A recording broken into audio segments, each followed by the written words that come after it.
The call that silenced the room, it began with a silence that was almost too heavy to bear. The hall was full, every chair taken, every corridor lined with people who had managed to squeeze in.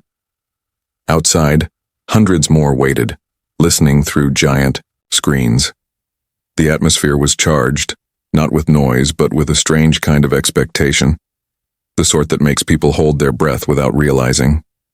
At the center of it all stood the Prime Minister, his presence commanding, his eyes searching the crowd, and then, in a voice that was calm yet carried immense weight, he called out a name that no one expected. He did not call for Sundar Pichai, the man the world knew as the quiet, unassuming leader of Google. Instead, he called for Sundar Pichai's daughter.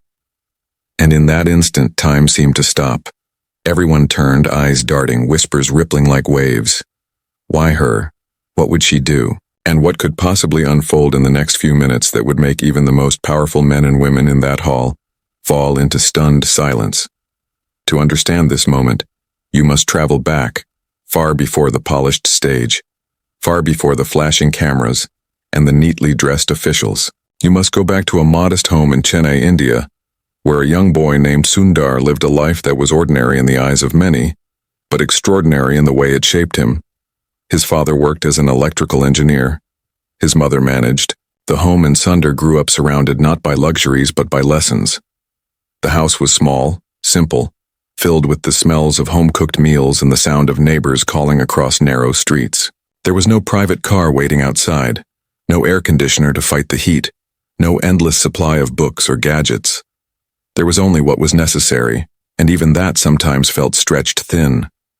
But what Sundar learned early on was that richness did not come from possessions, it came from respect, it came from humility, it came from the way his father fixed broken radios for neighbors without asking for money, simply because kindness meant more than profit. These lessons stayed with him, quietly stitching themselves into the fabric of his character. But life, as it often does, tested him again and again. In school, Sundar was not the loudest, not the one who raised his hand to demand attention. He was the boy who sat quietly in the back, observing more than speaking. Yet behind his silence was a sharpness, a curiosity that never seemed to rest. He remembered phone numbers after hearing them only once.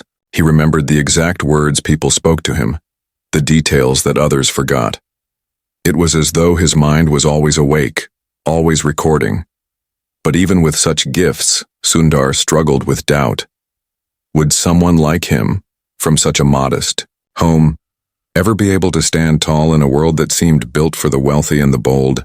There were nights when he lay awake, staring at the ceiling fan slowly turning above him, listening to the distant sounds of the city, and wondering if dreams were only for those who could afford them. His friends sometimes mocked him for dreaming too big, telling him to accept the limits of his life. They said the world would not bend for a boy like him. And perhaps in those quiet, lonely hours, part of him believed them. But then, he would remember the words of his father, who told him once as they sat together fixing a broken light, that nothing in life stays broken if you are patient enough to work on it. And maybe, just maybe, that included dreams too. As he grew, Sundar carried these doubts and hopes with him like two weights, one pulling him down, the other lifting him up. When he finally reached the United States to study, it was as though he had been thrown into an ocean without knowing how to swim. The culture was different. The expectations were higher, and money was painfully scarce. There were days he could not afford certain meals, days when he walked long distances because even bus fares felt heavy. And yet, despite the exhaustion, he smiled. He learned.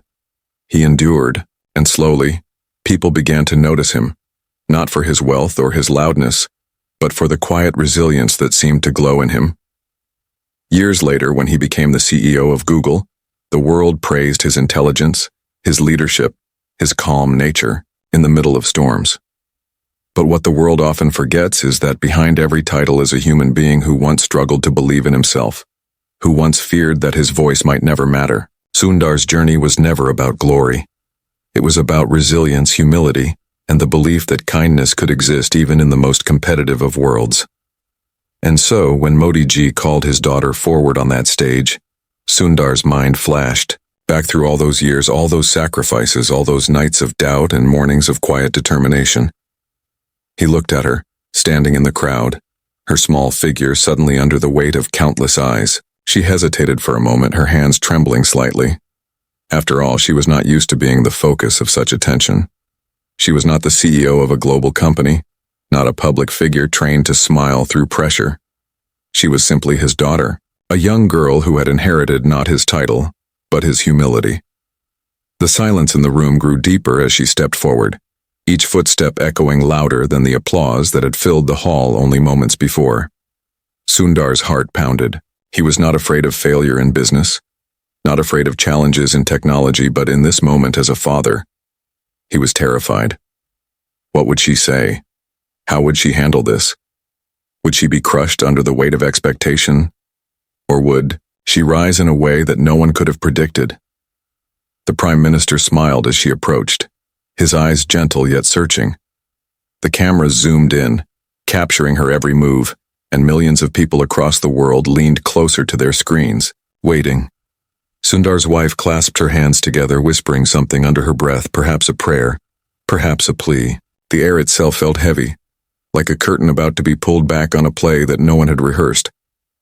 And then, just as she reached the stage, just as she stood there facing leaders, dignitaries, and an audience that stretched far beyond the hall, she looked out, took a deep breath, and the boy who listened more than he spoke, before that breath on stage, before the silence of millions, there was another silence that shaped Sundar's life. It was the silence of his childhood nights, when power cuts would plunge the house into darkness, and the only light came from a small kerosene lamp flickering on the table. Sundar would sit with his father, listening to stories of machines, wires, and the invisible force called electricity that his father worked with every day. The world outside was fast, noisy, impatient. But inside that small home, Sundar learned to listen, not just to words, but to pauses, to emotions, to the hidden meaning behind what people said. He became the boy who listened more than he spoke, and in that silence, he built a strength that no one else could see. His father was a man of quiet discipline, the kind who did not need to raise his voice to make his point. He believed in fixing things with his hands, whether it was a broken fan, a burnt-out fuse, or the cracked confidence of his son. His mother, on the other hand, carried her world in her smile. She had left her job as a stenographer to raise the children, and though the family sometimes struggled financially, she never allowed despair to stay long in the house. Sundar often saw her cooking meals with just enough ingredients to stretch, yet she served them with such care that it never felt like a compromise. The family did not own a telephone for many years.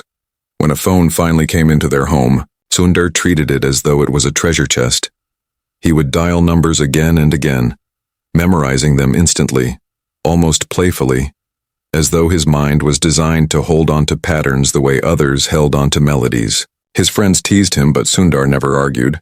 He simply smiled because deep down he knew that this strange ability to remember would someday mean something.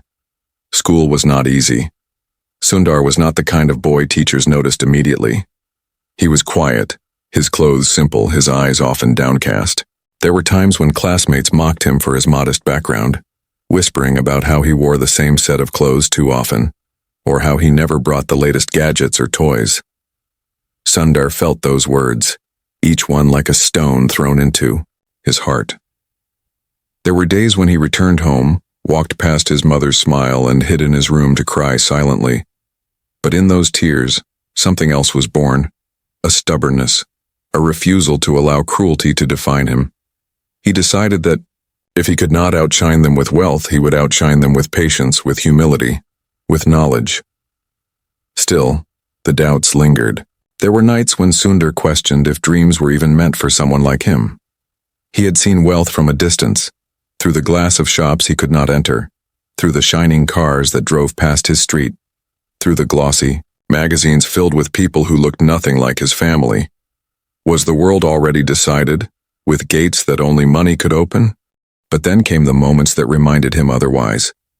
Once, while walking with his father through a crowded bazaar, they came across a man struggling to fix a broken transistor. Sundar's father stopped, offered his help, and within minutes, had the device working again. The man tried to pay, but his father refused. He simply said, "Knowledge should never be hidden, and kindness should never be sold." Sundar watched, stunned. In that simple act, his father showed him that respect was not bought, it was earned, and humility could command more admiration than pride ever could. As Sundar grew older, education became his lifeline. He poured himself into his studies, not out of obsession, but out of belief that learning could open doors no wealth could lock. He was accepted into the Indian Institute of Technology in Kharagpur, a dream for many. But for him, it was more than that. It was proof that humility and resilience could take a boy from a small Chennai home into a world of brilliance. Yet even there, surrounded by some of the brightest minds in the country, Sundar often felt like an outsider. His classmates came from different backgrounds, some more privileged, some more confident. But Sundar carried with him the same quietness that had followed him since childhood. It was at IIT that he experienced one of his first major doubts. He had always excelled in remembering, in learning, in understanding patterns. But when faced with the sharp competition and the overwhelming environment, he wondered if he truly belonged. There was a day when he sat under a large tree on campus, watching other students laughing in groups, and he felt a loneliness that cut deeply. He asked himself if he would ever be noticed, if he would ever matter beyond his own small circle. But fate has a way of nudging those who persist. One of his professors noticed his sharpness, the way he could connect dots that others overlooked. He encouraged Sundar to push beyond his doubts, to apply for opportunities that seemed too big for him. Sundar hesitated, but slowly, he began to take those steps. Each small victory was not just a win against the world, but a win against the fear that lived within him. When Sundar earned a scholarship to study in the United States, it was both a triumph and a heartbreak. Triumph because it was the chance of a lifetime. Heartbreak because it meant leaving behind the family that had sacrificed so much for him. His parents had saved every rupee they could, often cutting back on their own needs, so that Sundar could take this leap. He remembered the day he boarded the plane, his mother pressing his hand with tears in her eyes, his father standing tall but unable to hide the emotion in his face. Sundar carried their hopes with him like a sacred weight. America was overwhelming. The culture was different, the pace relentless, the expectations sky high. Sundar often felt like a stranger, lost in a world that seemed designed for others. He lived in modest conditions, carefully managing every dollar, sometimes skipping meals, sometimes choosing between books and necessities. There were nights when he sat in his small room, the silence pressing in, and wondered if he had made a mistake. Yet, even then, he remembered his father's words. Nothing stays broken if you are patient enough to work on it. And so Sundar kept working, on his studies, on his confidence, on his dream. His kindness and humility carried him forward. Professors respected his dedication. Classmates admired his willingness to help without seeking credit. He built friendships, not through loudness, but through sincerity. Step by step, Sundar grew. His path marked not by sudden leaps, but by steady, quiet progress. But life was not without its sharp turns. There came a time when rejection nearly crushed him. An application he had worked on for months was dismissed, and Sundar felt the weight of failure more than ever before. He wondered if the whispers of his childhood friends were right, if perhaps the world truly was not meant to bend for someone like him. That night, he considered giving up, considered retreating into the safety of ordinary life. And then, a letter arrived. It was late evening when he found it in his mailbox, the envelope thin, the handwriting formal. As he held it, his hands trembled. Was this another rejection? Another reminder of limits? Or was it the door he had been waiting for all his life? He sat at his desk, heart pounding, staring at the unopened envelope, knowing that whatever lay inside would decide not just his future, but the path of everything that came after. The silence of belonging. The letter changed everything. Sundar held it for long minutes before daring to open it, afraid of disappointment but desperate for hope. When he finally tore it open, his eyes scanned the lines, and his heart seemed to stop. It was not rejection. It was acceptance. It was a doorway that seemed too large for him, too bright for someone who had grown up in the shadows of narrow streets and simple walls. He was invited into opportunities that stretched beyond his imagination. Yet, even in that moment of triumph, Sundar felt the heavy ache of solitude. Victories meant little when they could not be shared instantly with the people who had made them possible. His parents were thousands of miles away, his family disconnected by oceans and silence. There was no video call, no quick message. There was only the long wait of letters and the occasional expensive phone call that he rationed like gold.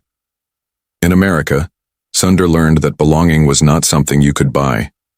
He walked into classrooms where his accent marked him as different, into streets where his skin reminded him he was far from home, into gatherings where his silence made him invisible. There were moments when he laughed along with jokes he barely understood, moments when he nodded in agreement while confusion nodded inside him. At night, when the laughter faded and the world grew quiet, he lay in his small bed staring at the ceiling, asking himself the question that haunted him most. Did he belong here, or was he only a guest in a world that would never truly accept him? Money remained a constant worry. Sundar counted every coin, every bill, sometimes skipping meals to stretch his limited funds. He wore the same clothes for years, washing them carefully at night so they would last longer. While others drove cars, he walked. While others enjoyed weekends, he worked.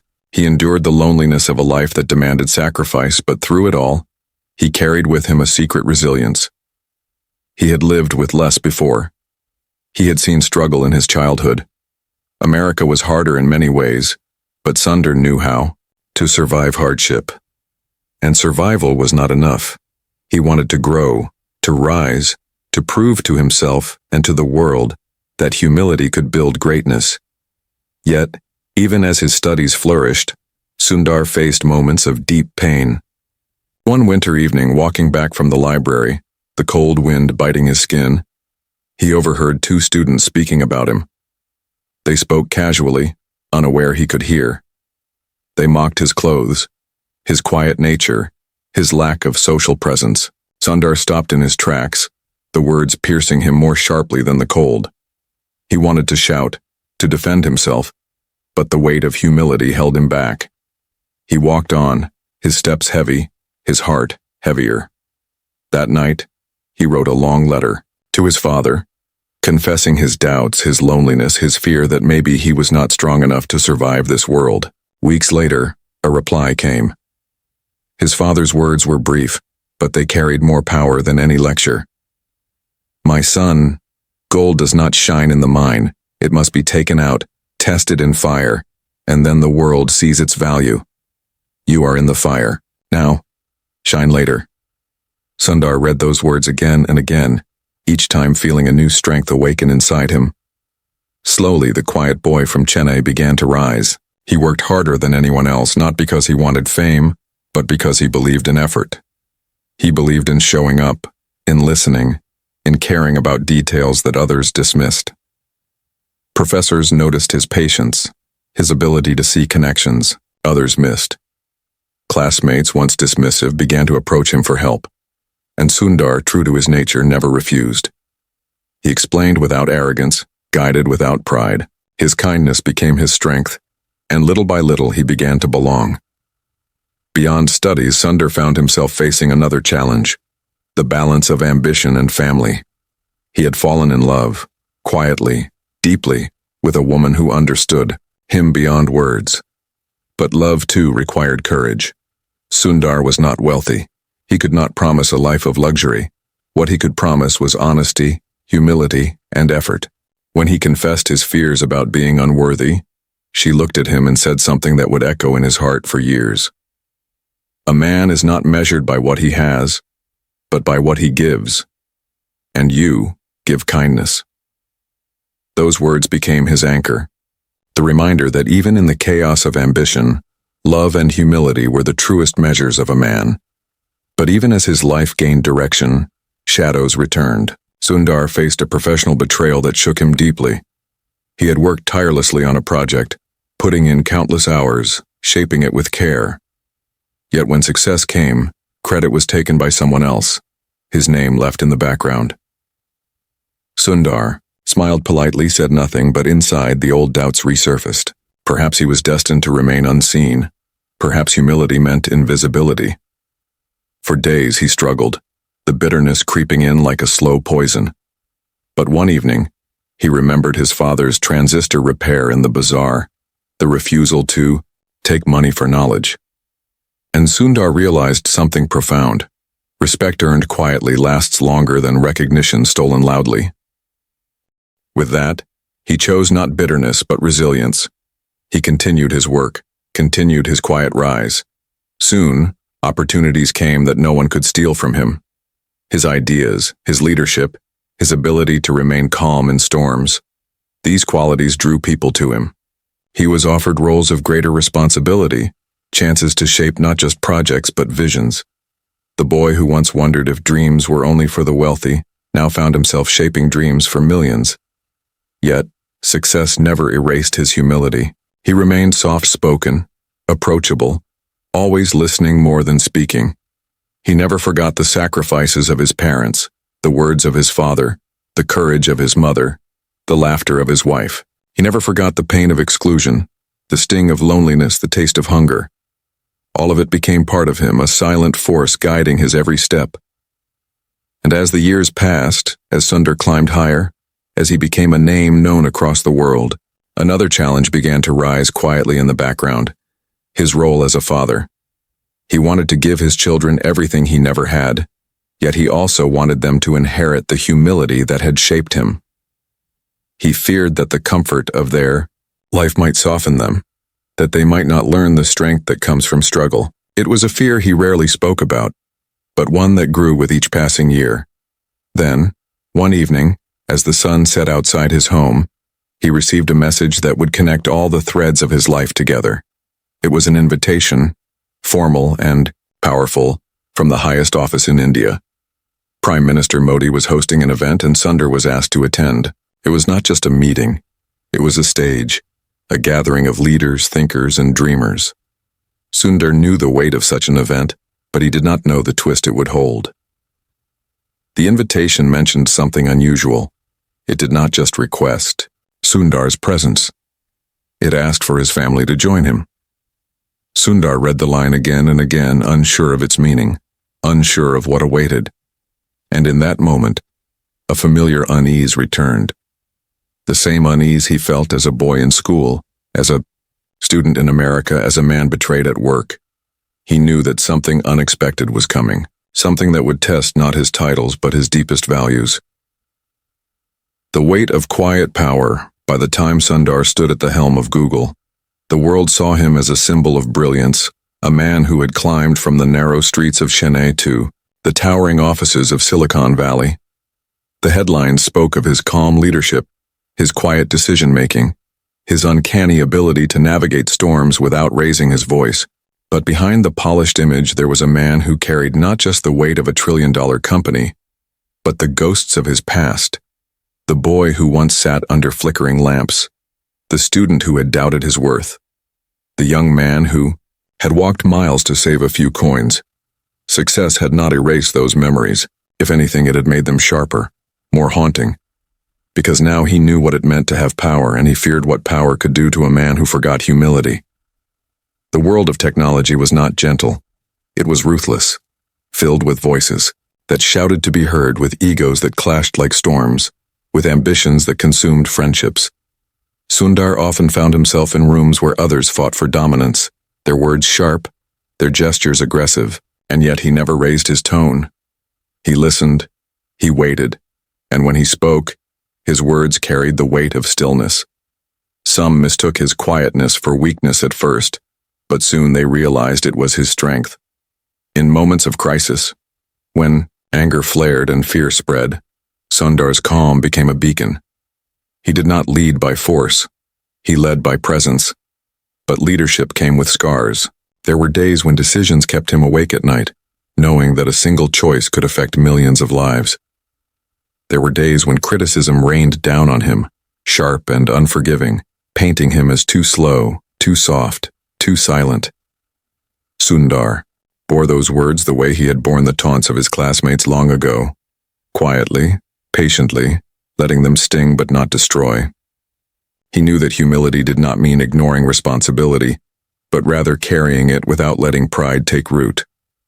In those years, Sundar often thought about kindness, and how strange it was to speak of kindness in a world ruled by algorithms and profit. Yet he believed that kindness had a place even here. Once in the middle of a heated debate about the future of a product, a rival executive dismissed his ideas sharply, almost mocking him in front of others. Sundar said nothing, simply nodding, letting the meeting move forward. Later, when that same executive faced a personal crisis that shook his life, it was Sundar who quietly stepped forward, offering support, offering time, offering understanding. He did not broadcast it, did not seek credit, but word spread. And slowly people began to realize that Sundar's greatest power was not in code or strategy, but in the simple humanity he never abandoned. Still, doubt never fully left him. There were nights when he sat in his office long after everyone had gone, staring at the glowing city beyond the windows, wondering if he was truly enough. He had achieved titles, wealth, recognition, yet inside he remained the boy from Chennai, uncertain if the world truly accepted him. It was during one of those long nights that his wife walked in, carrying 2 cups of tea, her presence soft, but grounding. She looked at him and said, "You have climbed so high, Sundar, but you are still the same man who once worried about affording a bus ride. That is your strength. Don't lose it." Her words settled into him like roots, reminding him that resilience was not about erasing the past, but about carrying it with dignity. As a father, Sundar felt a new weight. He had given his children a life of comfort that he had never known, and he often wondered if they would understand the struggles that had shaped him. He did not want them to feel hunger, but he wanted them to understand gratitude. He did not want them to face loneliness, but he wanted them to know the value of resilience. He worried that the very success he had achieved might build walls between his children and the lessons of humility. And yet, as he watched them grow, he noticed something in his daughter, a quiet strength, a reflective nature, an ability to listen deeply just as he once had. It gave him hope but also fear, because he knew that life would one day test her, just as it had tested him. And then came the invitation. The letter, formal and weighty, from the Prime Minister of India himself. Sundar was accustomed to global stages, to leaders and dignitaries, but this was different. This was home calling him back, not as a businessman, not as a CEO, but as a son of the soil. It was an honor, but also a responsibility. As he read the details, he noticed the unusual line again, a request not just for his presence, but for his family's. The words seemed simple, but Sundar felt their depth. Why his family? Why his daughter? He tried to dismiss the unease, but it lingered. The weeks that followed were filled with preparation. The event was to be grand, filled with leaders, innovators, artists, and students. Sundar knew the eyes of the nation would be on him. Yet his thoughts were not on himself. They were on his daughter. He remembered how shy she could be, how much she disliked standing in the center of attention. He remembered the way she looked away when cameras pointed at her, the way her voice faltered when too many people listened. Sundar feared for her, not because he doubted her strength, but because he knew the crushing weight of expectation. He had carried it himself all his life. He had learned to bear it. But she was still so young. The night before their flight to India, Sundar could not sleep. He walked through his home quietly, his footsteps echoing in the stillness. He stopped at his daughter's room, watching her sleep peacefully, her books scattered beside her bed, her dreams untouched by the storm. Awaiting her, he whispered a prayer, not for success, but for strength. Strength to face whatever awaited, strength to carry humility even when the world demanded spectacle. And so, the journey began. The family landed in India, greeted by cameras, officials, and crowds. Sundar smiled politely, waved, shook hands, but his mind was elsewhere, already racing ahead to the stage, to the moment he feared and anticipated. His daughter walked beside him, nervous but steady, unaware of the storm that destiny was quietly preparing for her. When the day of the event arrived, the hall was a sea of faces. Lights glowed, cameras clicked, the atmosphere vibrated with energy. Sundar took his seat among leaders and dignitaries, his family close beside him. He tried to steady his heart, but each beat seemed louder, heavier. He glanced at his daughter, who sat quietly, her hands folded in her lap, her eyes wide but calm. He wanted to shield her, to protect her, but he knew he could not. Life would call her forward, just as it had called him. And then, it happened. As the speeches continued, as the crowd listened with rapt attention, the Prime Minister paused. His eyes swept the hall, his voice dropping into a silence that drew everyone in. And then he said it. He did not call Sundar. He called his daughter. Sundar froze. His wife gasped softly. The audience turned, whispers spreading like ripples in water. His daughter looked at him, her eyes searching, trembling. Sundar nodded faintly, his heart breaking and swelling at the same time. She stood. The room watched. She took one step forward, then another, her figure small against the enormity of the hall. Sundar's breath caught. The silence deepened, and with each step she took toward the stage, Sundar's past, his struggles, his fears, all came crashing back, merging with this single moment. The silence before the words, the hall was alive with whispers, but beneath the noise there was something deeper, a silence of expectation, the kind that bends time and makes every second stretch like hours.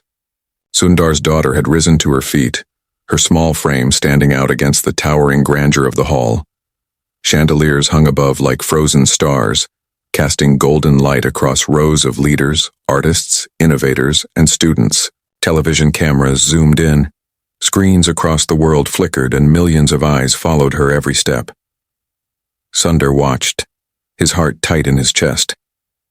He had faced shareholders, presidents, crises that threatened to shake entire markets, but nothing had prepared him for this. Here was his daughter, walking forward into a storm that no one could predict, and he could do nothing but watch.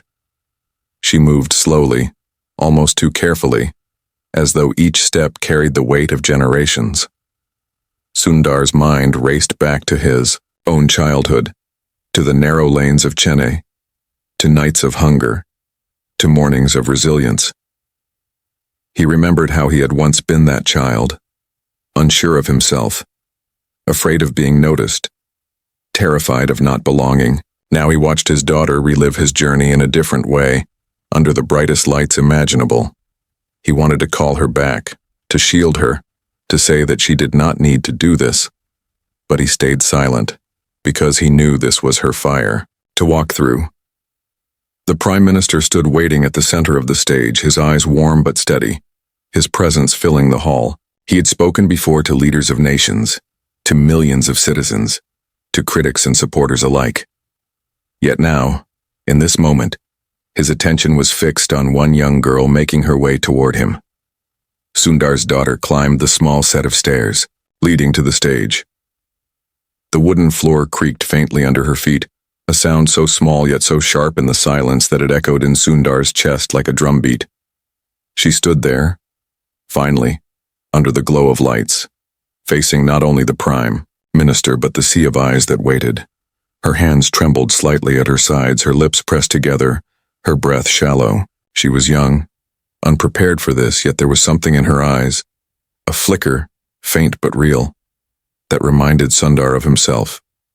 That same quiet fire, that same resilience born not of noise but of silence. The Prime Minister leaned slightly, closer, his voice carrying softly through the microphones. "Tell us," he said gently, "what is on your mind?" The words were simple, but the weight behind them was immense. It was not a question only to her. It was a question to the next generation, a question to the daughter of a man who embodied resilience, a question to a child who stood as a symbol of possibility.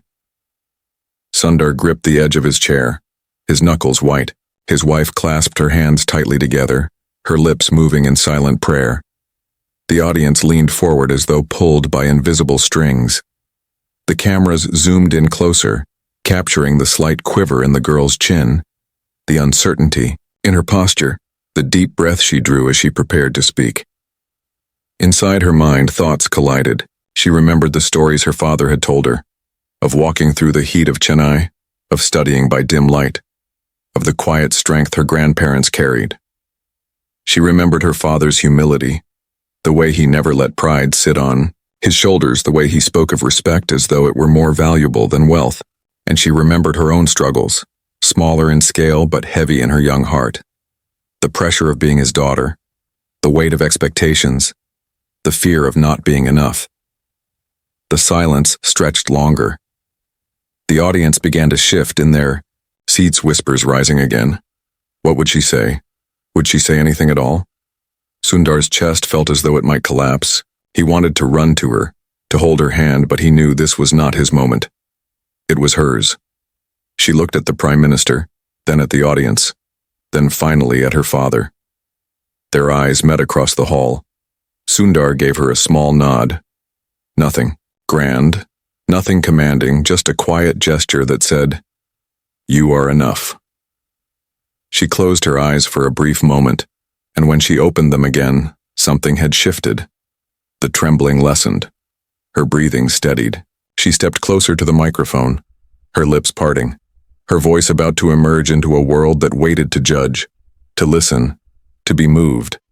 And just as the first sound formed on her tongue, the lights flickered.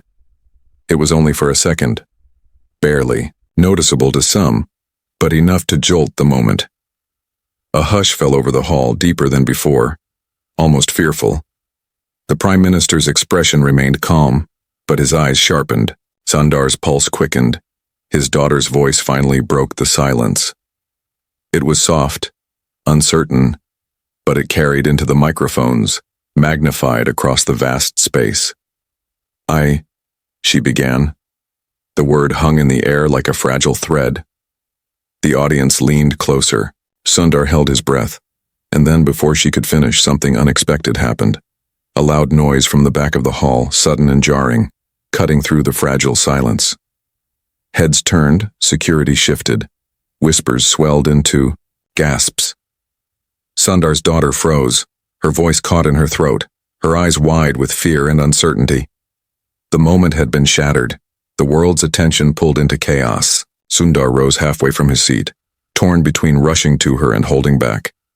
The Prime Minister raised his hand gently, signaling calm, but even he seemed unsettled by the interruption. And there, in that suspended moment of confusion, the world waited once again. What would the young girl do now? Would she crumble under the weight of disruption? Or would she find within herself the strength her father had carried all his life? The words that silenced the room. The hall trembled with unease. The sudden noise at the back had broken the fragile stillness, and for a heartbeat, the grand event felt as though it might collapse into chaos. Security guards moved swiftly, officials whispered urgently, and the audience shifted nervously in their seats. Sundar's daughter stood frozen at the microphone, her young face caught between fear and determination, her hands clenched tightly by her sides.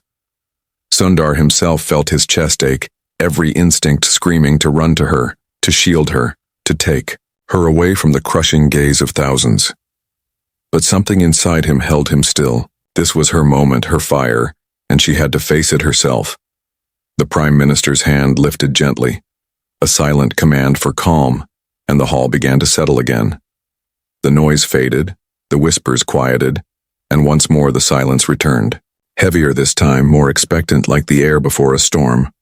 Sundar's daughter stood there, her breath uneven, her heart pounding so loudly she could hear it echo inside her head.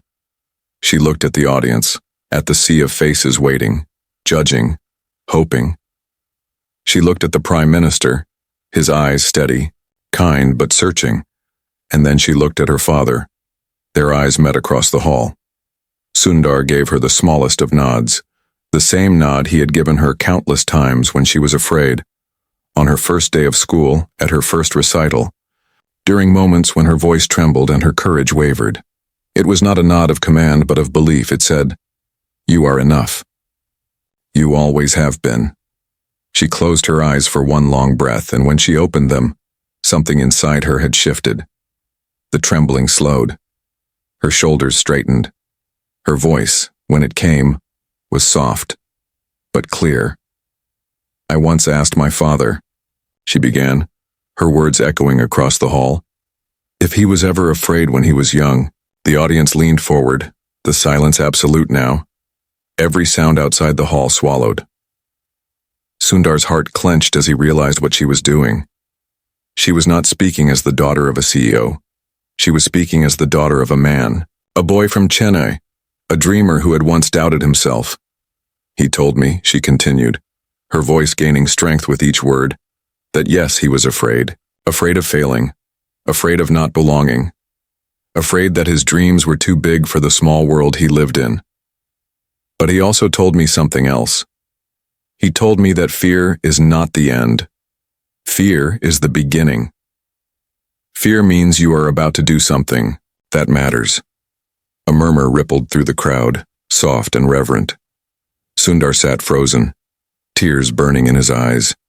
He remembered that conversation. He had spoken those words to her late one night when she had been crying quietly after a difficult day at school. He had not known she would carry them here, to this stage, to this moment. "My father taught me," she said, her voice firmer. "Now that respect is greater than pride, that humility is stronger than arrogance, and that kindness can build bridges that power never can. Today I am afraid. But if fear is the beginning, then maybe this moment is not the end. Maybe it is the start of something that matters." The silence deepened into something beyond silence. It became reverence. People leaned back, their eyes glistening, their breaths caught. Sundar's wife pressed her hands to her face, tears streaming freely. Sundar himself could no longer hold his own tears. They slid down his cheeks silently as he watched his daughter, his heart breaking and healing at once.